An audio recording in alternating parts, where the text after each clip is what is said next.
안녕하세요, 아재모터스입니다. 오늘은 그 피카소가 벨라스케스라는 그 스페인의 화가의 작품을 모방을 하면서 이렇게 미술계의 거장이 됐다, 그 말씀을 드리면서 시작을 하는데요. 이 이유는 이 차가 각 세계에 있는 명차를 잘 모아서 하나의 미술품 같이 재해석을 한 그런 차다라는 것을 말씀을 드리고 싶어요. 이쯤 되면 이 차가 어떤 차인가 굉장히 궁금하실 것 같은데요. 이 차는 벤츠 또는 폭스바겐, 포르쉐, 그 차들의 가장 아름다운 부분만을 뽑아서 재해석을 해놓은 차다, 이렇게 설명을 드리고 싶고요. 좋게 말하면 이런데 나쁘게 말하면 그저 짝퉁입니다. 자, 오늘 말씀드릴 차는 그 중국 동풍 자동차, 중국말로 똥푸엉이라고 얘기를 하는데요. 동풍 자동차가 만든 펠콘 iX5에 대한 이 얘기를 말씀드리려고 합니다. 이 차는 지금 국내에 이제 막 들어오기 시작을 했는데요. 한국의 이 중국차 굉장히 생소하실 겁니다. 근데 이따가 설명을 드리겠습니다만 차를 보고 저도 굉장히 놀랐어요. 아, 중국에서 이만한 차를 만들 수가 있구나, 정말 깜짝 놀랐고요. 중국의 동풍 자동차는 그 중국의 두 번째에 가는, 한국으로 따지면 기아차 정도 되는 규모의 차량 제조 회사고, 연간 생산 대수가 450만 대에 이른답니다. 중국 내수 시장을 넘어서 세계 시장에 진출하는 이 모델이고요. 한국에도 이 차가 드디어 돌아와서 조만간에 길거리를 달릴 텐데, 많은 분들이 이 차를 보면서 이게 어디 차일까라는 궁금증을 많이 가지실 거예요. 그리고 재미있는 게, 이 차를 보시면 이거 어디서 많이 본 듯한데 되게 눈에 익다, 그도 그럴 것이 여러 차종의 모습들을 하나하나 따왔기 때문에 그런 착각에 빠지실 수도 있습니다. 이 차의 크기는 전체적으로 한 산타페 크기랑 비슷합니다. 한 4m 60 정도의 길이를 가지고 있고요. 그리고 이 스타일은 SUV인데 스포츠 SUV라고 보통 얘기를 하죠. 약간 쿠페형의 느낌이 나는 어떤 SUV다, 이렇게 설명을 드릴 수 있는데, 이 차가 배기량은 꼴랑 1500cc 밖에 안 돼요. 엔진 마력은 150마력이고요. 토크는 22 정도밖에 안 됩니다. 엔진 힘은 물론 좀 작을 수 있어요. 그러나 이만한 차체를 굴리는데 1500cc 터보 엔진으로 충분히 돌아가는 것 같습니다. 앞에부터 한번 보실까요? 자, 이 라지에타 그릴 어디서 많이 보신 것 같죠? 바로 폭스바겐 티구안입니다. 이 폭스바겐은 중국 시장에서 직접 제조를 하기 때문에 상당히 흔한 스타일인데, 아무래도 중국인들이 좋아하는 디자인 요소인 것 같아요. 자, 옆모습은 보면은 BMW X6랑 비슷하기도 하고, 그리고 벤츠 GLC하고도 좀 비슷한 모습입니다. 전체적으로 이제 C필러 쪽이 이렇게 날카롭게 떨어지는 하나의 이제 쿠페 스타일인데요. 이 모양, 국내에서는 액티언이라는 차가 비슷한 게 있긴 했습니다만, 요즘에 이제 전반적인 SUV 추세가 이렇게 약간 스포츠 루킹 스타일로 많이 나오고 있어요. 그래서 옆모습도 어디선가 많이 보신 것 같을 겁니다. 네, 뒤에도 어딘가 많이 보셨던 느낌이 들 겁니다. 바로 포르쉐에서 따온 디자인이고요. 포르쉐의 마칸하고 뒤에 컨비네이션 램프나 스타일이 좀 비슷하고요. 또는 그 링컨 컨티넨탈의 MKC 모델하고도 뒤에 라인이 좀 거의 비슷하게 생긴 것 같습니다. 그래서 뒷모습도 보면 굉장히 눈에 익어요. 자, 앞부분부터 하나하나 자세하게 설명을 드려보겠습니다. 가장 인상적이고 좀 높은 점수를 주고 싶은 부분은 바로 이 헤드라이트 부분이에요. 이게 보통 이 방향 지시등이 지금 시퀀셜 방향 지시등이라고 얘기를 하는데, 이렇게 이제 순차적으로 이렇게 물결 치듯이 켜지는 이 형태가 아우디에서 제일 먼저 시작을 했죠. 그래서 같은 아우디 그룹인 람보르기니에도 이런 형태의 지시등을 채택을 하고 있는데, 이거 상당히 상위급, 가장 럭셔리한 차급에서나 볼 수 있는 그런 형태라서, 이런 방향 지시등이 2천만 원대 초반에 이 차에 장착되어 있다는 건 굉장히 놀랄만한 일입니다. 그리고 이 헤드램프가 보면은 이게 LED예요.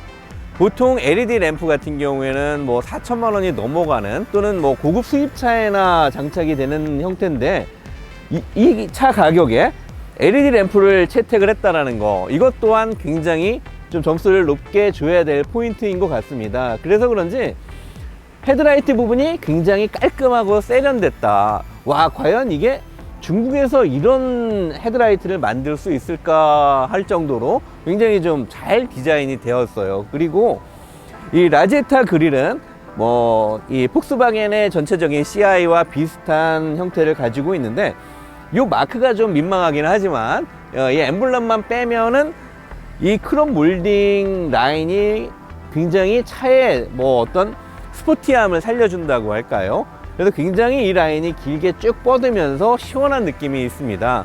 이 라인이 차에 그 보면 데이라이트라고 하죠. 이 라이트 선과 밑에 방향 지시등 선까지 같이 이어지면서 굉장히 차가 넓어 보이는 그런 효과가 있습니다.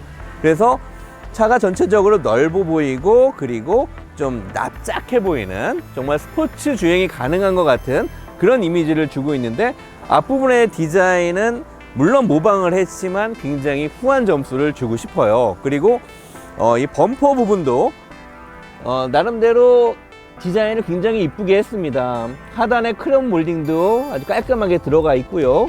그리고 그 밑에 에어댐 부분도 그렇게 품질감이 좋아 보여요.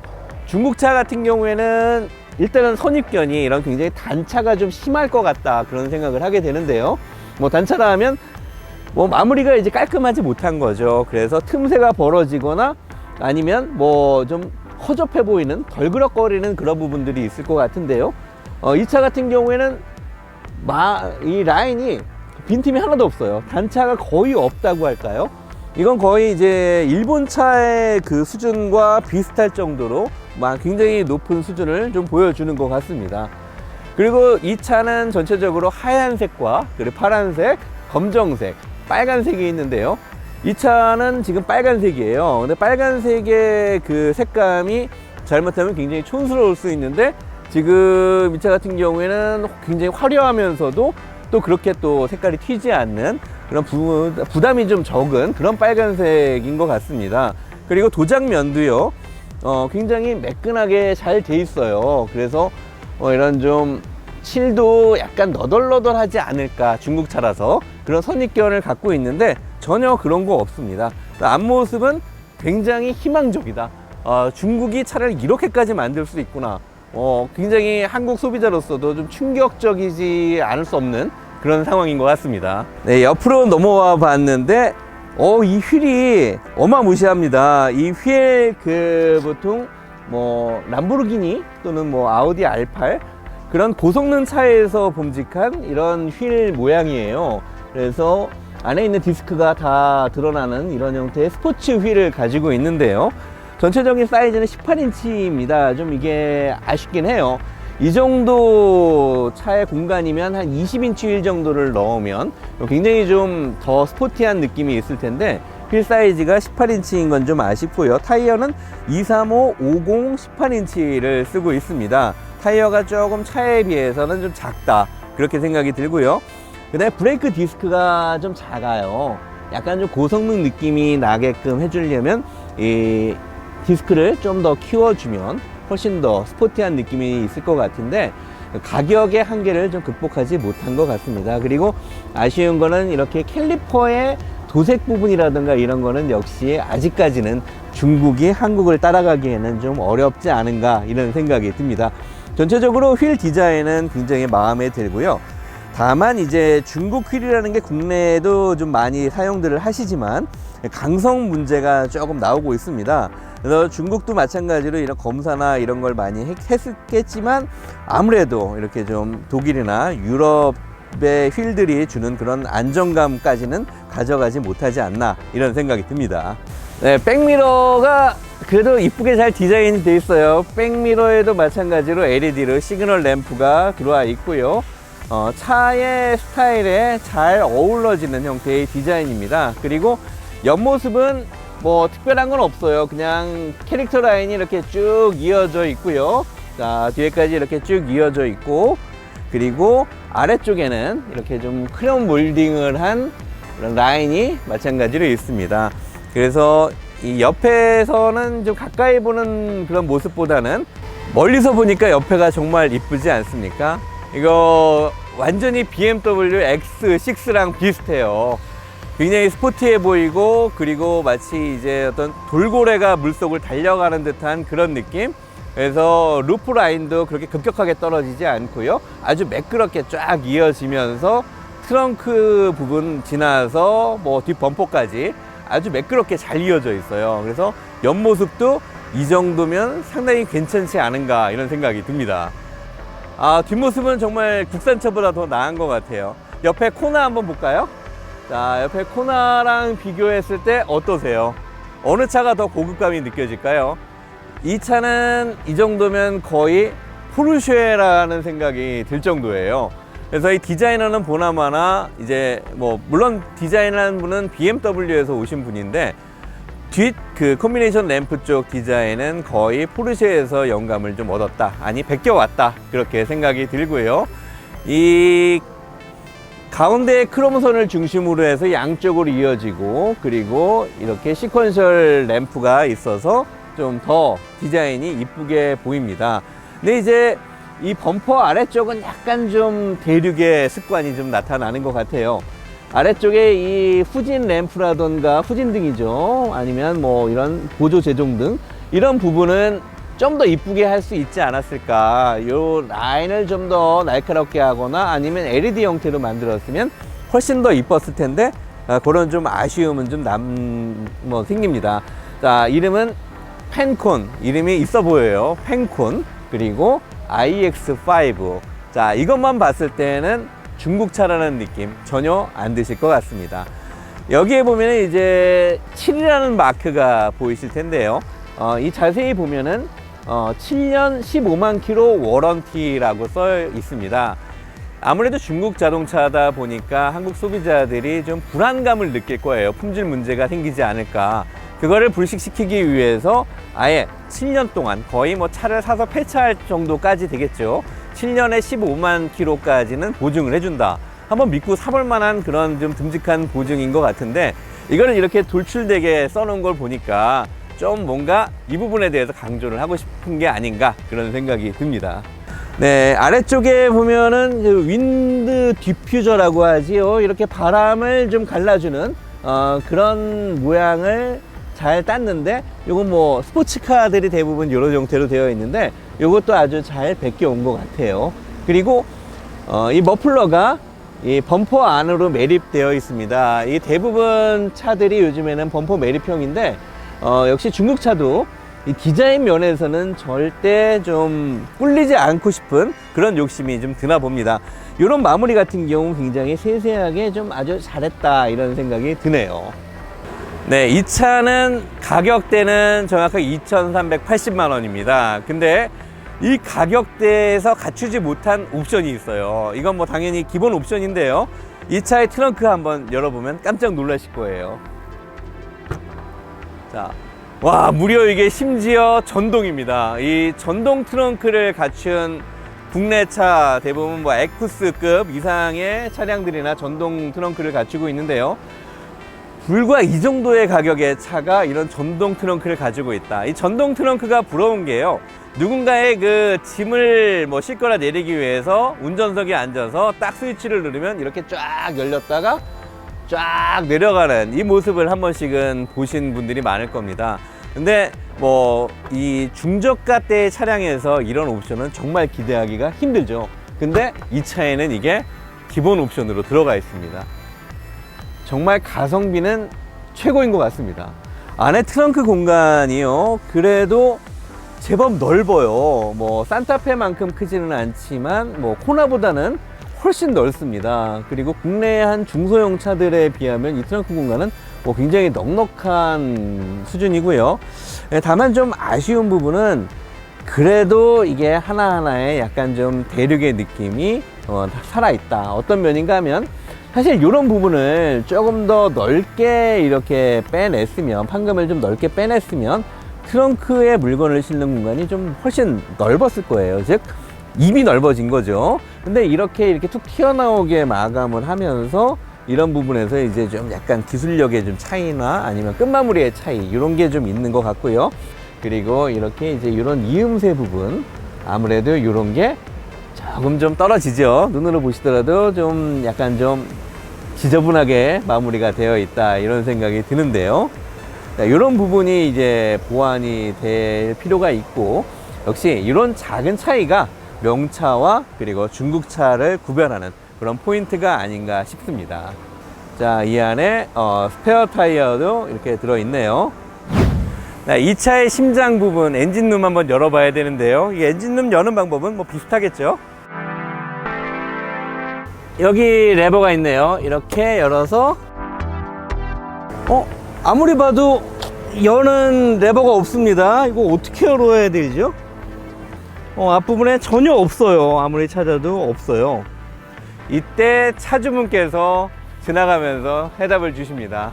멍청한 것들이 문득문득. 한 번 더 당겨. 자, 한 번 더 당겨 볼게요. 자, 레버를 한 번 더 당겨 보니까, 자, 이제 더 튀어나옵니다. 아니, 엔진 본네트가 이렇게 열리는 거를 누가 상상이나 했겠습니까? 이렇게 두 번 당겨야 열리는 이런 형태인데요. 그래도 좋은 거는 보통 이 걸쇠가 있어서 이렇게 지지대를 연결을 하는데, 이 차 같은 경우에는 뭐 가스 쇼버를 이용을 해서 그냥 뭐 별도로 이렇게 뭐 지지대를 걸칠 필요 없이 그냥 이렇게 쭉 놓으면 쭉 올라갑니다. 굉장히 좀 잘 돼 있고요. 여기 역시 대륙의 느낌이 좀 나는 부분인데, 이런 부분 안 열어보면은 사실 중국 차인지는 잘 모를 것 같아요. 전체적으로 커버를 다 씌워 놔서 엔진룸을 보기는 좀 어렵게 되어 있는데, 굉장히 마감에 신경을 많이 쓴 것 같습니다. 또 엔진이 1500cc 엔진이니까 뭐 엔진룸 자체는 그렇게 공간이 뭐 널찍하게 나와 있는 것 같은데요. 이렇게 엔진룸을 덮어서 안 보이게 하겠다. 야, 역시 대단한 발상입니다. 물론 뭐 유럽차나 국산차 같은 경우에도 엔진 커버가 있지만 또 상당 부분은 노출이 되어 있는데, 이렇게 다 막아버리면 너무 이제 과열되지 않는가 하는 우려도 있는데, 그래도 차를 많이 만드는 회사니까 그 정도 신경은 썼겠죠. 자, 한번 본네트를 닫고 운전석 쪽으로 한번 가보죠. 실내로 한번 들어가 보죠. 실내 문을 열었더니 가장 인상적인 게 이 도어 스티치 부분입니다. 나름대로 좀 신경을 많이 쓴 것 같아요. 보통 국내 차량 같은 경우에는 좀 밋밋한데, 그래도 이렇게 라인을 넣어 주니까 훨씬 더 이쁜 것 같아요. 근데 뭐 이런 스위치 버튼의 마무리나 이런 거는 조금 좀 유럽차를 따라가기에는 아직은 좀 먼 거 아닌가. 그리고 이렇게 이 안에 이런 마무리 부분도 약간 이렇게 2%가 조금씩 부족한 부분이 없지 않아 있어 보입니다. 근데 이제 도어 트림 같은 경우에는 굉장히 이쁘게 되어 있고요. 우리 핸들 한번 볼까요? 핸들 이 모양을 보면 많이 보셨을 거예요. 포르쉐 핸들 디자인이 대부분 가운데 원을 중심으로 이렇게 이제 쌓여져 있는데, 핸들 느낌도 많이 여기저기서 베껴온 그런 느낌이 확 나고요. 그리고 심지어 이 차의 핸들은 이 D컷입니다. 핸들 D컷이라는 건 아래쪽이 이렇게 잘려서 D자 모양으로 되어 있는데요. 이게 이제 스포츠카에서는 대부분 D컷으로 많이 쓰이고 있는데, 이런 부분도 아이디어를 잘 따온 것 같아요. 네, 시트를 한번 봤더니요, 펜콘이라고 아주 좀 고급차들이 많이 사용하는 것처럼 이렇게 술을 놓았고요. 그리고 이 시트가 굉장히 부드럽습니다. 나파 가죽 시트라고 국내 중대형차급 이상의 옵션으로 대부분 선택이 되는 그런 가죽이라고 하는데요. 시트가 정말 느낌이 좋아요. 그냥 앉으면 그냥 어떤 맨살로 앉아도 포근함이 느껴질 것 같은, 부드러움이 느껴질 것 같은 그런 느낌입니다. 네, 스티치도 나름대로 이쁘게 했는데, 요 에어백 마크 있잖아요. 이거 요런 부분에서 왠지 조금 좀 짝퉁티가 확 나는 거는 뭐 제 생각일까요? 이게 좀 하여간 아쉽습니다. 자, 한번 시동을 한번 걸어 보겠습니다.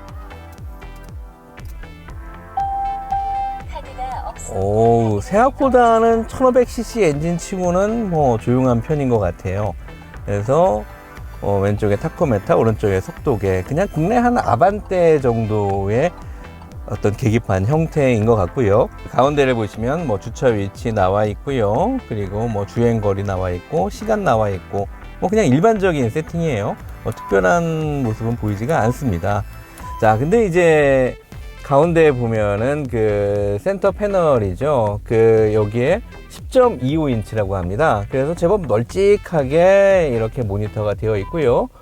다행히 한국말로 지금 나오고 있습니다. 뭐 중국차라고 해서 중국말로 나올 줄 알았더니 한국말로 나오는데 내비게이션은 아직 적용이 안 되어 있대요. 내비게이션은 이제 조만간에 업데이트를 통해서 가능하다고 하고요. 그 다음에 이렇게 누르면 라디오, 그 다음에 뭐 이렇게 공조 장치가 또 이렇게 나오고요. 그 다음에 자 한번 볼까요? 자, 차에 대한 설정이라고 해봐야 사이드 미러 접힘 정도밖에 없는 것 같고, 그 다음에 블루투스, 이거는 요즘 웬만한 차 다 있으니까요. 자, 이렇게 가운데 미디어 부분에서는 특별한 특징을 좀 찾아보기에는 좀 어려운 것 같습니다. 특별한 기능이나 이런 게 없는 것 같아요. 굉장히 신기한 게 그 공조장치 패널이 보면 레인지로버에서 따온 것 같아요. 레인지로버 계열의 차들이 보면은 이렇게 터치 스크린 형태로 되어 있습니다. 자, 이렇게 가볍게 터치를 해서 작동을 시키는 건데 특별한 기능이 있는 건 아니에요. 근데 보기가 굉장히 깔끔하고 보통 차들이 보면 이렇게 버튼들이 많은데 이 안에 다 이렇게 넣어 놓으니까 세련된 느낌, 그리고 깔끔한 그런 느낌이 확실히 많이 사는 것 같습니다. 근데 이것만 봤을 때는 굉장히 고급 럭셔리 SUV 같다, 그런 느낌이 드는데요. 자, 이 에어컨은 차에서 그 센터 모니터를 통해서도 이렇게 틀 수가 있습니다. 그래서 온도 조절도 이렇게 가능하고요. 그리고 에어컨도 틀 수 있고 끌 수도 있고. 근데 이 똑같은 기능을 위아래로 나눠 놓은 거는 왜 그랬을까요? 자, 제가 보기엔 그냥 이쁘라고 해 놓은 것 같습니다. 핸들을 지금 이렇게 한번 만져 보니까 핸들 그립감은 굉장히 좋아요. 중간에 약간 이제 볼륨감도 좀 줘서 이렇게 좀 손에 잘 들어오게끔 만들어 놨고요. 그리고 이 오디오를 틀었을 때 볼륨을 찾기가 굉장히 어려웠습니다. 자, 지금 이렇게 보면은 딱히 볼륨을 조절하는 그런 스위치가 보이지를 않아요. 이 차에서도 찾기가 어렵고, 가운데에 이런 롤 버튼이라던가 터치 버튼 같은 게 좀 있으면 좋을 텐데 그런 게 하나도 없어요. 그래서 볼륨은 아마 여기 알량한 요 볼륨, 요걸로 지금 조절을 하는 걸로 보입니다. 그래서 올렸다가 내렸다가 하면서 볼륨 조절되고요. 그 다음에 이제 모드 버튼을 누르면 라디오 선곡 같은 기능들을 하는 정도, 그리고 특별한 기능은 좀 없어 보입니다. 그래서 지금 핸들에 붙어 있는 핸들 스위치들은 가장 기본적인 정도의 장치들인 것 같고요. 그리고 기어박스는 나름대로 좀 이쁘게 되어 있는 것 같아요. 이게 그 아우디에서 많이 썼던 방식인 것 같은데 이 높이가 굉장히 짧습니다. 이 레버 버튼 자체가 굉장히 짧아서 좀 스포티한 느낌은 좀 많이 들고요. 그리고 이렇게 툭 튀어나온 것보다는 한결 모양이 이쁜 것 같습니다. 그리고 이 차 가격대에도 보게 되면 사이드 브레이크가 없어요. 사이드 브레이크가 없고 나름 전자식 파킹 브레이크를 가지고 있습니다. 이 가격대에 이런 전자식 파킹 브레이크까지 선택한다는 거 이렇게 쉽지 않은 것 같고요. 그 다음에 여기 보면은 이 버튼은 경사로에서 이제 밀림을 방지해주는 그런 장치인데 보통 SUV 차들은 대부분 많이 장착이 되어 있지요. 그리고 컵홀더 부분인데 컵홀더에 이렇게 덮개를 좀 만들어 놨어요. 요거는 좀 벤츠에서 좀 따온 것 같다는 느낌도 드는 게, 요 센터 콘솔 같은 경우에는 딱 벤츠입니다. 이 벤츠 차량들 보면은 이렇게 양쪽으로 딱 열리는 이런 형태인데요. 이런 부분도 세세하게 아주 놓치지 않고 잘 따라왔네요. 자, 그리고 리모컨인데요. 차량 리모컨. 자동차 모양처럼 이렇게 만들었어요. 이런 거 물론 베껴온 거긴 하지만 그래도 나름대로 깜찍합니다. 이런 부분도 제법 좋은 점수를 주고 싶어요. 리모컨 하나를 만들어도 중국은 역시 잘 베낀다, 이런 생각이 들고요. 자, 그리고 이런 대시보드 부분도 그냥 플라스틱 마감재가 아니라 이렇게 우레탄의 약간 스티치 느낌을 주어서 좀 나름대로 좀 고급차 같은 그런 모습을 좀 주었습니다. 자, 이 부분도, 이 패널 부분도 나름 약간 카본 느낌을 주려고 한 건가요?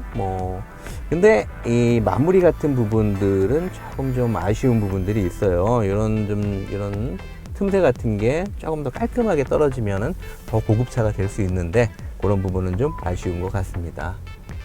자, 그리고 이 차의 특징은 블랙박스가 기본 장착되어 있다. 역시 중국에는 이런 도난이나 뭐 아니면 차량 파손의 우려가 많다 보니까 이 블랙박스가 꼭 필요한가 봅니다. 이 블랙박스 기본 옵션으로 들어가는 거 이거 굉장히 좋은 것 같고요. 그리고 중국차지만 하이패스도 있습니다. 하이패스 카드 꼽으면은요, 자 여기 보시면 하이패스도 들어있어서 그래도 한국에 잘 맞춰서 수출을 하려고 시작을 하는 것 같습니다. 자, 한번 열어볼까요? 이 콘솔 한번 열어보면 뭐 별로 크지는 않네요. 좀 조그만한 수납함이 있고요. 시트가 앞뒤 6방향으로 조절이 되네요. 전동 시트. 물론 국내 소형차도 이제 전동 시트가 다 채택이 되어 있으니까 이거는 뭐 당연한 옵션이 아닌가 싶습니다. 자, 그리고 국내에는 이 파노라마 썬루프가 굉장히 비싼 옵션입니다. 근데 지금 2,380만 원에 이 파노라마 썬루프 옵션이 그냥 포함이 되어 있대요. 썬루프가 그래도 열리니까 굉장히 넓어요. 보통 한국에서는 180만 원 이 정도를 줘야 이 썬루프 옵션을 달 수가 있는데 이게 그냥 기본으로 들어가 있다고 하니까 좀 그런 부분은 굉장히 뿌듯합니다. 썬루프 열어보니까 이런 바람을 좀 막아주는 역할을 해주는 망인 것 같은데요. 이거 망 얼마나 갈지 모르겠습니다. 여기 때 타고 그러면 금방 뭐 너덜해질 것 같고 찢어질 수도 있을 것 같은데, 야, 이런 부분에서 역시 그 원가 절감의 흔적이 아주 역력하게 보입니다. 썬루프는 좋은데 마무리가 조금 좀 아쉬운 느낌이 확실히 듭니다. 보통 이제 조수석 같은 경우에는 뭐 이게 중소형차 같은 경우에는 수동인데 시트가 그래도 나름 자동이에요. 깜짝 놀랐어요. 자, 이 가격대에 어떻게 이런 옵션이 가능할까요? 이런 부분은 역시 가성비 면에서 좋은 점수를 줄 수밖에 없겠네요. 자, 그렇지만 또 역시 이렇게 도어 부분을 보면 이런 마감이 좀 우리 독자분들, 청취자 여러분들 다 아실 거예요. 자, 굉장히 좀 마무리가 터프합니다. 저런 면은 역시 많이 좀 따라와야 될 그런 점이 아닌가 싶어요. 뒷자리로 한번 가보죠. 자, 뒷자리로 한번 넘어와서 타보겠습니다.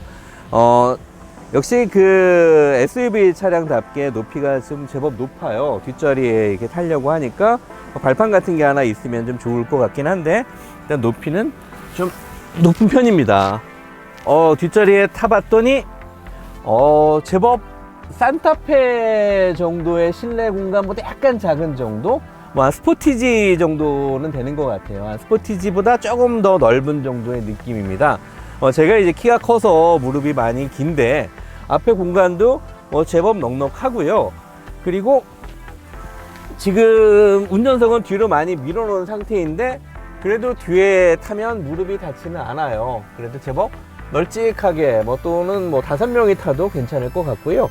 그리고 가운데가 이제 전륜 구동차다 보니까 가운데에 이런 툭 튀어나온 게 없습니다. 그래서 이동이 좀 쉽고 또 공간이 또 넓어 보이는 그런 느낌이 있고요. 그리고 보통 그 스포츠 SUV 같은 경우에는 이 천정이 급격하게 아래로 떨어지기 때문에 머리가 이렇게 닿는 경우가 많은데 제법 그 헤드룸 공간도 넓게 빠져 있습니다. 이 부분도 상당히 널찍하게 앉을 수가 있는 것 같아요.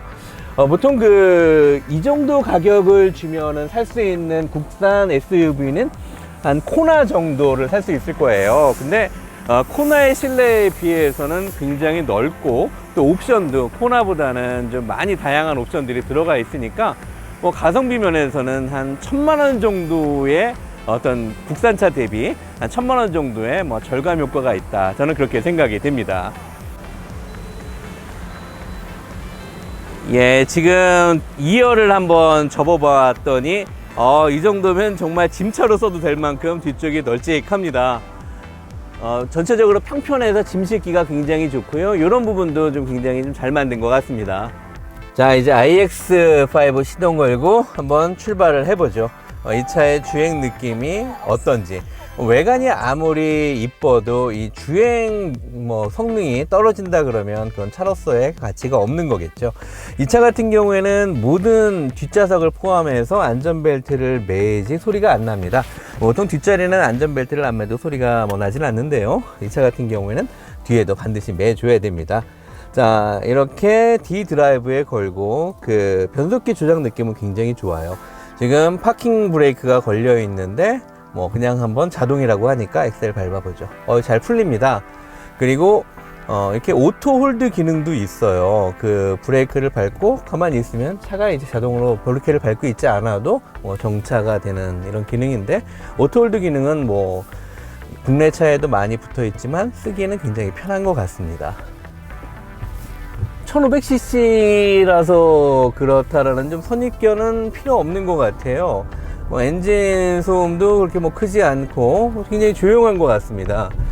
국내의 차량, 국산차와 별로 차이가 좀 느껴지진 않는데요.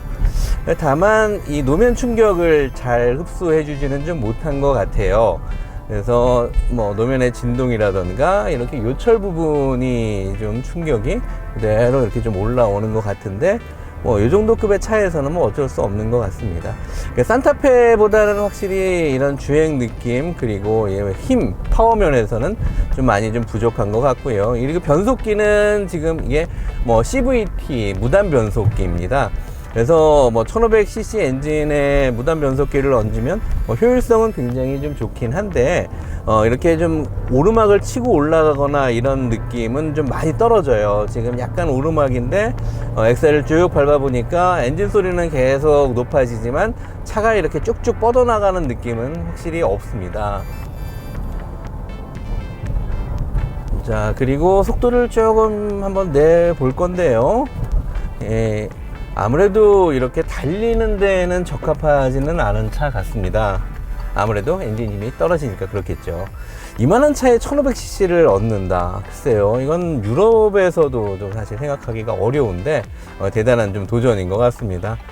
보통 한 1500cc 되면은 국내 차들은 한 170마력 요 정도가 나오는데, 이거는 150마력이니까 아무래도 좀 엔진 효율면도 그렇게 좋지는 않은 것 같고요. 연비는 한 9.8km, 리터에 한 9.8km 정도를 갈 수가 있다고 합니다. 그러니까 연비도 1500cc 엔진 치고는 그렇게 썩 좋은 것 같지는 않아요.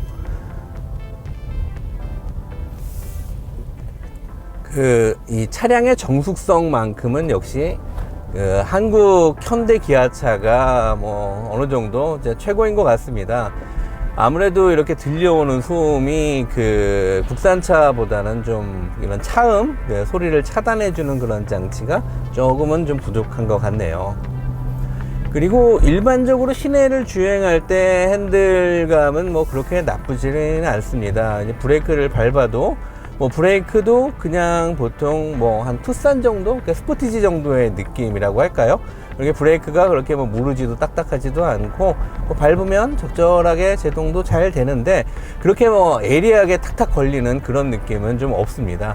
그러니까 이 차는 무늬만 스포츠 유틸리티 차량이지 실제로 성능이나 아니면 어떤 서스펜션 이런 면에서는 전혀 스포츠하지 않은 그런 형태네요.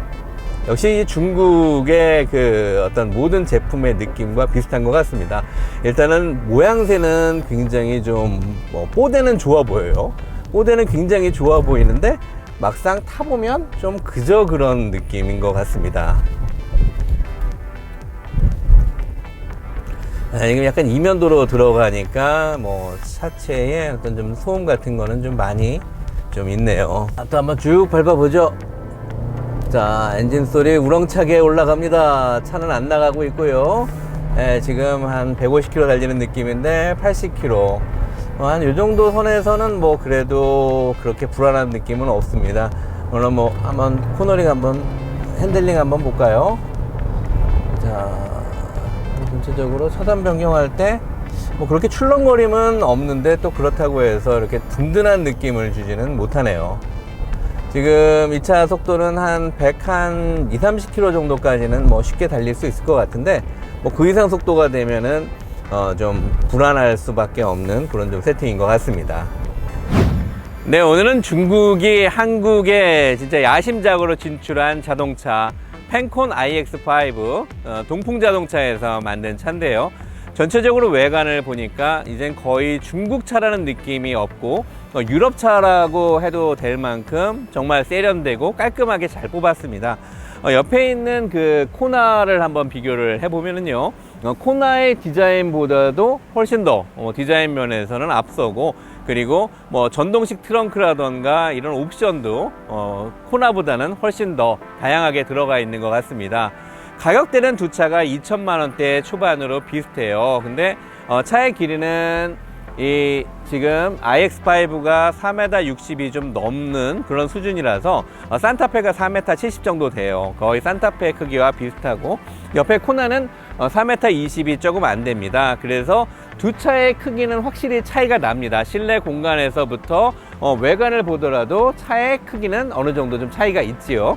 자, 이제 한국에서 이 가격을 가지고 경쟁하는 때는 이미 좀 지난 것 같습니다. 이 중국 차들이 많이 들어오게 되면 한국 차량보다는 대략 한 1,000만 원 정도의 가격이 저렴할 걸로 보여요.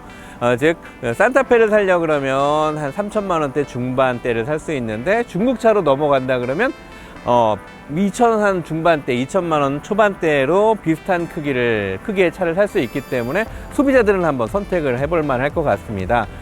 아무래도 그 중국차다 보니까 이제 좀 위험하지 않냐, 불안하지 않느냐, 뭐 이런 생각들을 많이 할 수 있는데요. 이번에 들어온 이 차 같은 경우에는 그 국내에 한 70개 정도의 그 서비스 센터와 지금 협력이 되어 있다고 합니다. 여기에 보이시는 데도 지금 공업사인데요. 이 공업사도 이 차의 그 정비 사업소로 협력이 되어서 뭐 이렇게 차를 수리하거나 하는데 도시권에 계신 분들은 뭐 크게 어려움이 없을 것 같습니다. 자, 이제 소비자 선택이 넓어졌다는 점은 굉장히 좀 고무적인 일인데요. 과연 이 차가 근데 얼마만큼 오랫동안 안정적으로 탈 수 있느냐, 이 부분이 기술의 핵심이 될 것 같습니다. 차라는 게 뭐 1, 2년 타고 마는 게 아니고 뭐 길게는 한 10년까지 타야 하기 때문에 이 차의 품질감이 지금 외모뿐만 아니라 10년 후에도 이런 똑같은 품질감을 가지고 있다 그러면 그때는 한국 소비자들도 중국 차에 대한 선입견이 많이 없어지겠지요. 어쨌건 국산 메이커, 국산 현대 기아차 같은 메이커에서도 이제는 좀 신경을 많이 써야 될 것 같습니다. 가격을 그냥 무턱대고 올릴 게 아니라 일단은 저가 시장은 중국 시장에 뺏길 수가 있고, 고가 차량의 시장은 유럽 시장에 뺏길 수가 있기 때문에 지금이라도 좀 더 합리적인 가격의 차들을 선보이는 게 더 필요하지 않을까요? 아재모터스 오늘 여기까지였습니다.